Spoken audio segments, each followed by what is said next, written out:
Let's say that it's really bright out, but you've decided that you want to use a long shutter speed. Maybe you're trying to get that soft, silky water look. The problem is it's so bright out that you can't get your aperture small enough to get the long shutter speed that you want. Is there anything that you can do? Well, yes, there is. Hi, I'm Julie from Ultimate Photo Tips, and today I want to introduce you to the Variable Neutral Density Filter, also known as the Fader ND filter. This is a handy filter for tricky situations when you have bright light, but you want to use a long shutter speed, or conversely, you want to do selective focus and open your aperture really wide. Okay, so here's how it works. The neutral density filter reduces the amount of light entering the lens without affecting its color. So it looks like a solid gray. Okay? And the darker the gray, the darker the filter, or the denser the filter, the less light it lets in.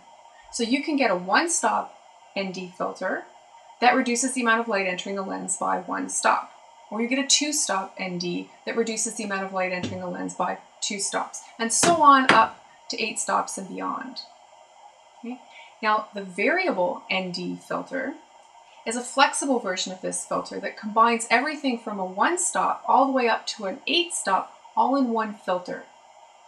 Right? And the way it works is very similar to a polarizer. So you just adjust this front lens element, you just turn it to dial in the number of stops that you want. Let me give you a close-up peek of what one looks like.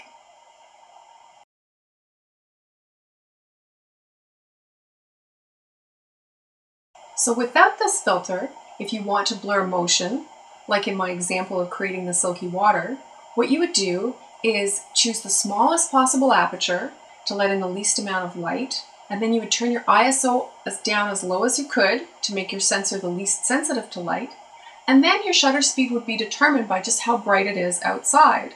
And if it's too bright, you simply won't be able to get a long shutter speed without overexposing your image. But what if you could turn down the light outside? That's effectively what you're doing when you add one of these variable ND filters.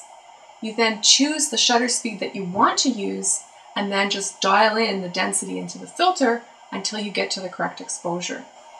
In the same way, if you want to use selective focus on a bright day and you just can't get a fast enough shutter speed to allow you to open the lens to its widest aperture, then you can add this filter and get your shot.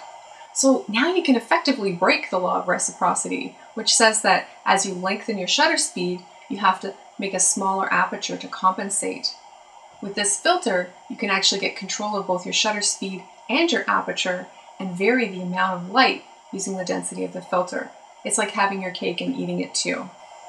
So join me next time to learn about one more situation where you can use this handy little filter.